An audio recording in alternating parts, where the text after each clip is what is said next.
Salam alaikum. I'm Carl Arrindell and you're watching In Focus. Now, last January saw an important referendum and the signing of an agreement between the government of Sudan and the Sudan People's Liberation Movement, which finally marked the independence of southern Sudan. This historic signing was the ultimate conclusion of the comprehensive peace agreement signed 6 years earlier in 2005 and which ended over 2 decades of fighting. The agreement was mandated to ensure the disarmament, demobilisation and reintegration, otherwise referred to as DDR, of ex-combatants in Sudan and was deemed to represent a milestone in the peace process between the North and the South. It was heralded to be the largest such programme ever implemented. This week witnessed the hosting of the Sudan DDR Partners Support Summit here in London at the Millennium Gloucester Hotel in Kensington, and I'm delighted to be joined today by Dr. Sulafedeen Salih Mohamed, the Republic of the Sudan's Commissioner for Disarmament, Demobilisation and Reintegration and the President of the Trustees Council. Salam alaikum and welcome to Islam Channel. Thank you very much. Wa alaikum assalam wa rahmatullahi ta'ala wa barakatuh. Firstly, may I ask you, if I may, to explain to our viewers the reason behind the hosting of the summit here in London. Why London? Why not London? Well, we think that we have been doing a great work in our country. We felt that we are not well known worldwide. And so we're doing something which we respect very much. We are really saving lives. We're collecting weapons. We're helping ex-combatants to leave war, fighting, killing each other, and to come to peace and civilian life. And we have been doing this for the last 3-4 years. We felt that we need to share it with the rest of the world. And also, we're looking for political and financial support to this program. Because usually such programs are not funded by nations coming out of war. It is usually by donor community, which now they are short in supporting the DDR, which we are implementing in partnership with the UN. We have started thinking where to hold such a meeting, and we thought of London being a real central base for the whole world, and we're very powerful media companies. So we thought that by holding it here, definitely we can access the whole of the world. And also in Sudan, we're very much linked to the UK government for a long time. And we think that still we are inclined to think about a very senior or strong partner, which we can convince the political parties, the government, as well as the civil society. Definitely we'll get very good political and financial support to this program. Now, it's true to say that in January 2011, 6 years after the comprehensive peace agreement, which required the Sudan People's Liberation Army from the predominantly Christian south and the Sudan armed forces from the majority Muslim north to conduct this DDR of their wartime forces. The truth is, isn't it, that less than 13% of the SPLA's targeted adult caseload and the Sudan's caseload have entered into the process. Reasons have been given of the failures, the absence of agreement on objectives among stakeholders, widespread mismanagement and inefficiency. In summary, their suggestion is that it's failed to achieve the benefits in human security and social stabilisation envisioned by the original planners. Would you agree with that analysis?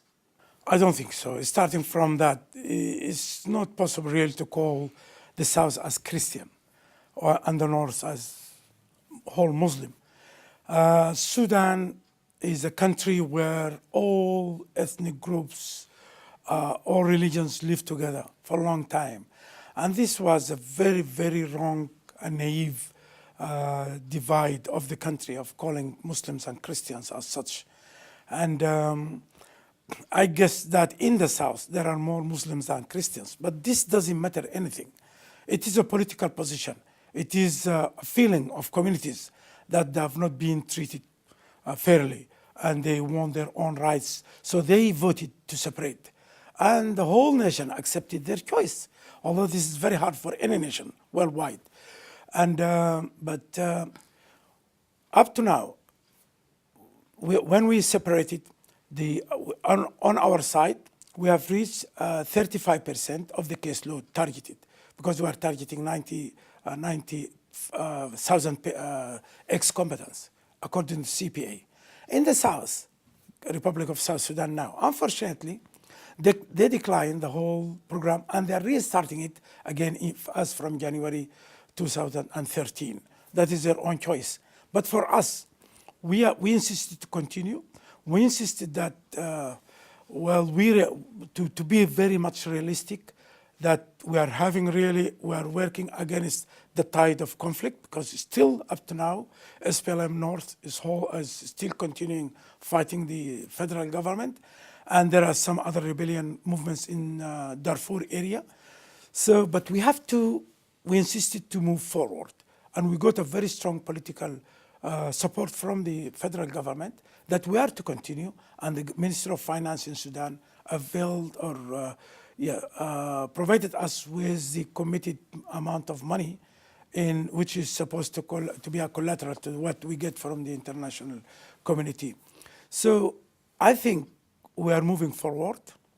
We are a bit late according to our schedule, but because we are working at a time there is still conflict. Usually DDR is implemented at a time when there is complete peace, but this cannot be attained, and we cannot say that we should abort such a powerful program, which is the strongest tool to help ex-combatants to become civilian and to give back their arms and to stop fighting, killing each other, and to open windows and platform for them for reconciliation, for joining the developing democratic system in the country.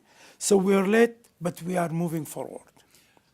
By your own token, you say there were about 90,000 ex-combatants that you have on the north side, and there's a similar number in the south. Yes. By those calculations, and you suggested that up to 30-odd thousand had entered into the program in one way or another. There are still probably something close to 160,000 people who are not as part of the program, some of whom are still armed, and you've suggested, and I'm aware, that there is still fighting going on in different areas. Yes. This is still a recipe for a return to major conflict, isn't it? Yes, it is. It is. It is a serious situation. And it's not an internal problem, it's a regional problem, because there is very high proliferation of small arms in the whole region. Our borders are open, arms move in all directions, from Libya, from Chad, from Congo, Central African Republic, from Republic of South Sudan, even from our eastern borders, Ethiopia and Eritrea. It is a very serious problem of very high proliferation of small arms and light weapons.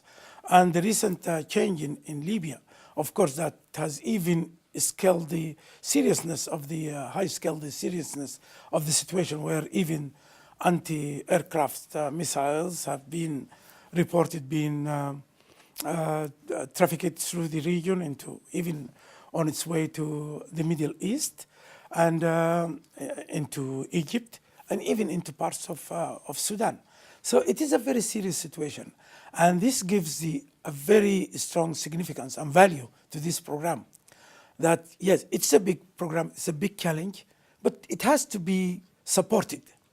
Because otherwise, these 90,000 whom we are targeting, in addition to 35,000 of Darfur and 10,000 in East Sudan. So this is a huge number of ex-combatants. We have to take care of them. We have to convince them that there is a better option rather than killing or getting your rights by using force. We have to convince them that they need to there is a better opportunity for them by democratically getting their rights. We're not telling them come and join in peace only, but we talk about peace and justice. In justice, they get their rights. And we have to make sure that both messages go to them, in addition to a socio-economic package to help them to come to their normal living. Now, we talked about some of the possible shortcomings, but it's fairly recognised that some of the successes of the DDR plan so far have been slightly, some would say, unexpected. The benefits are a strong emphasis, I know, has been on the inclusion of women that's allowed thousands of vulnerable female former members of the armed forces to obtain much needed what's referred to as livelihood training. Although it must be said that there have been quite a specific plan to retain some of them on pay just to ensure that there's no return to an aggressive conflict. It is interesting that this weekend witnessed the International Day for the Elimination of Violence Against Women launched in Darfur in Sudan. We've heard testimonies of displaced women from these camps who tell of their experiences in all forms of violence, in particular sexual violence, with no visible or effective process of accountability or consequence for the perpetrators. Who it is said are often members of pro-government militia. Is this an acceptable state of affairs?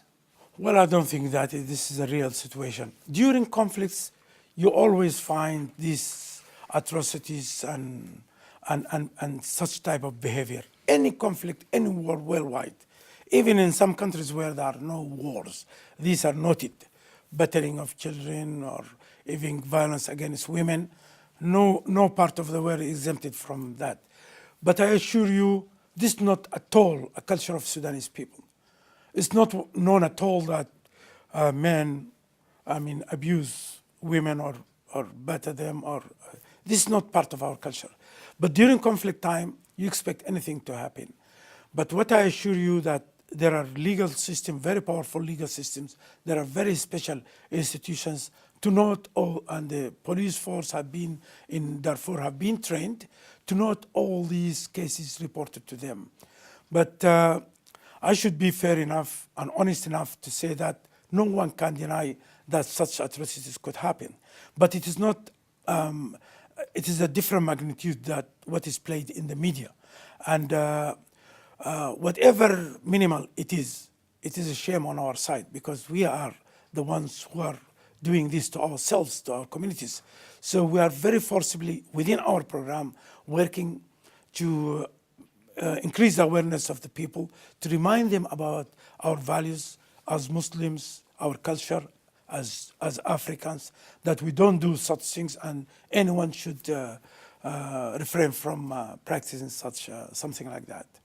I don't know if there are many people who are suggesting it's an innate quality of Sudanese men to abuse women, but I think it's a historical echo of conflict, post-conflict situations that you tend to have this. And so it's more about what mechanisms are put in place, what remedies are put in place, one, to stop this from taking place, and two, to see it people brought to account. Are you saying your processes have been implemented effectively? Yeah, I think it is, because I frequently fly to those areas and I hear from them. But as I say, there is no 100% perfect system. But definitely all these mechanisms are in place. Very good monitoring. And one of the very strong cultural instruments there is our tribal system. Any incident is reported to the local chief, who is respected, recognized, and he can always follow the same case. So that is more powerful than the official government system of judiciary and the police. This traditional system is quoted that it covers about 97% of the management of conflicts and reporting system about atrocities or whatever this is. Now, the United Nations have reported that the influx of refugees and returnees from the north to the south and vice versa post the referendum has posed many very substantial humanitarian challenges. They've said intercommunal and resource-driven clashes have claimed the lives of over 2,600 lives since January of last year. The simmering border conflict in, for example, the Blue Nile state has resulted in reports of security forces fighting against armed militias and the process of committing abuse against civilians. Now, they've spoken about the lack of capacity and inadequate training of the police, prosecutors, judges, leading to numerous human rights violations, unlawful killings, beatings, looting. You're saying that this is unacceptable, but is this in some ways just to be accepted as part of the new political and geographical reality? It's not a reality at all. people of Sudan have been known in the judiciary system, in the police system. Say, I'm a very typical example. My late father was a senior police officer. He was trained in early 50s in Scotland Yard here for many times. He has come to this country. I was trained myself here in this country. And our judiciary judges, lawyers, they have even developed the whole judiciary system in Yemen, in Emirates, in Oman, in Saudi Arabia. So how come one could talk about a weak judiciary and police system? Definitely they are not. Training is a continuous process. They're trained now, and I'm quite sure they're quite qualified to manage the system. But this is a war. This is militias attacking police force, even because police is not, gunned with big guns. So they attack them. That they don't attack usually the army barracks, they attack the police. So they have to pull out of the area, and then they claim that the police is not doing its work. But I assure you that we have a very powerful and well-trained judiciary system. We have very powerful and trained police force. But unfortunately, this is not a normal situation. But and I'm quite sure now even the Ministry of Interior, they're working, and there is some cooperation with DFID here to even further build their capacity. Now, I'm sorry to press you on these issues, but they have been prominent. I know that the Human Rights Watch, as an organisation, a respected body, have made strong demands that the authorities in Sudan should allow the African Union, they say, and the United Nations peacekeepers prompt and full access to investigate cases such as the recent alleged killing of 13 civilians in the village in North Darfur. They suggest that the shift in a mandate recently of the independent expert in Sudan from item number 4 to number 10 has allowed the Sudanese authorities to restrict the ability of the mandate holder to be able to monitor human rights situation. They say that in recent months, widespread crackdown against dissenting voices, opposition groups and protesters, with many arbitrary detentions and even torture, along with censorship of media outlets and harassment of human rights defenders and journalists. Now, is this an accurate representation, or is this simply Western propaganda? Well, even this issue of the mandate of the human rights observer, this is decided by the whole UN system, and they have witnessed a real serious improvement in human rights situation in Sudan, in the monitoring, in the tracing of violations happening here and there. This is why they changed the mandate of the observer. But so to ask that they should be, or that the African Union is to do something else, I think that is beyond their capacity, that is beyond their mandate. And this incident which happened in north of Al-Fashir, it was a tribal conflict. And everyone in the world knows that these tribal conflicts happen in all Africa, in many other parts of the world. But so this is not an isolated or an indication of failure of the government to keep the rights of the people. But in such a fragile situation, such a thing could happen. And the strongest thing which I spoke of is our traditional mechanism, that it was the local chiefs supported by the government. They were the ones who were capable in solving this problem and reaching it to an agreement. What I could say that the magnification of such incidents is not fair, and this is what I ask for Human Rights Watch and other institutions, that they have to be fair and honest. That is better for everyone in the world. Definitely there are more violations, there are more atrocities worldwide, to the extent that we are about to lose the whole world because of this pollution of environment and nuclear energy and other items like that. So I expect that they should have a balanced approach. The other thing which I'm very keen that, and I've been trying with my government, is to give them access to come and see for themselves. So the more we are open, definitely such an organization could really give a real true image of what is happening in the field. Now, I remember speaking here at the embassy with the Minister of Humanitarian Affairs at the time, Abdul Baghig Giuliani, almost exactly 3 years ago to the week, in 2009, at the time of that crisis at that moment between the government and a number of Western NGOs. You may remember that there were an expelling of 13 international aid agencies, arguing at the time for what the need they referred to as the need for a Sudanization of the humanitarian effort, a greater independence from international NGOs. The plan was to resource homegrown NGOs by providing funding for the promotion of localized training and capacity building. The humanitarian crisis facing Sudan at the time was described by the United Nations as one of the worst humanitarian crises in living memory.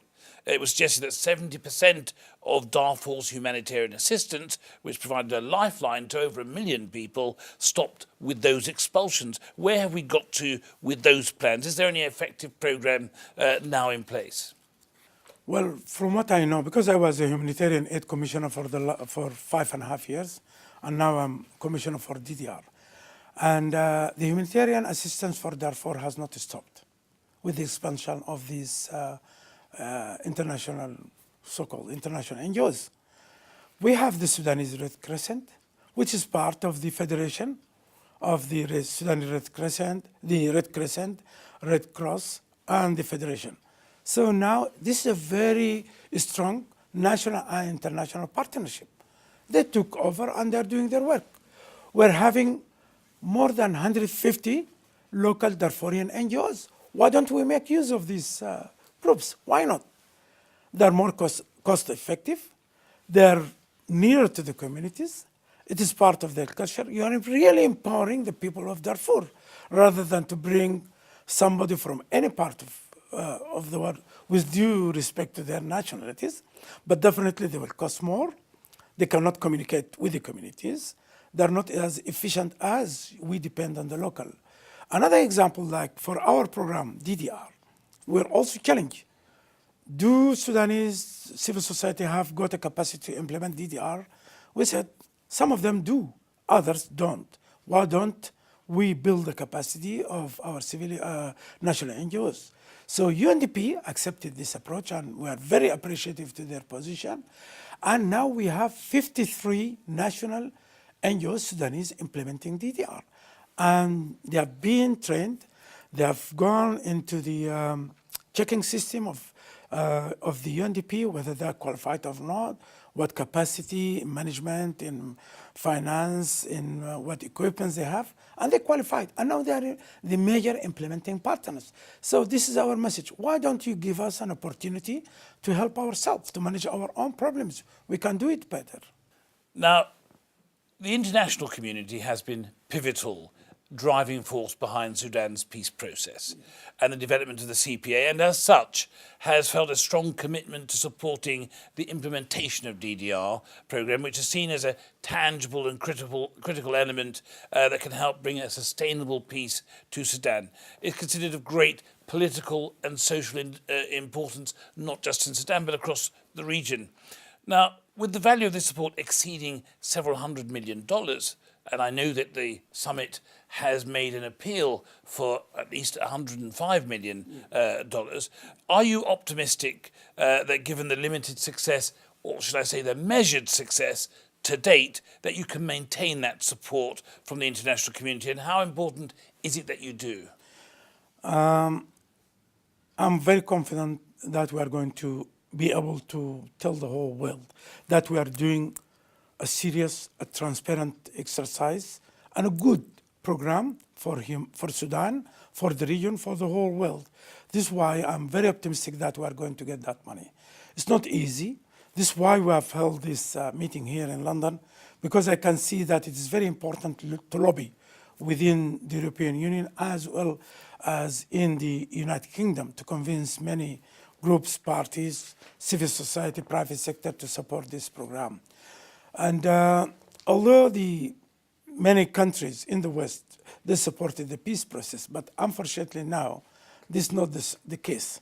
And I think that mainly the governments of the United States and the UK mainly, and government of Holland, they're having a negative position, which I hope that they change that position, not only on humanitarian side, which is going on, but also on DDR, because it's close to humanitarian exercise where you save lives of people, you collect arms, you reintegrate ex-combatants into civilian life, which will help really these communities to have a better living rather than to go into continuing fighting.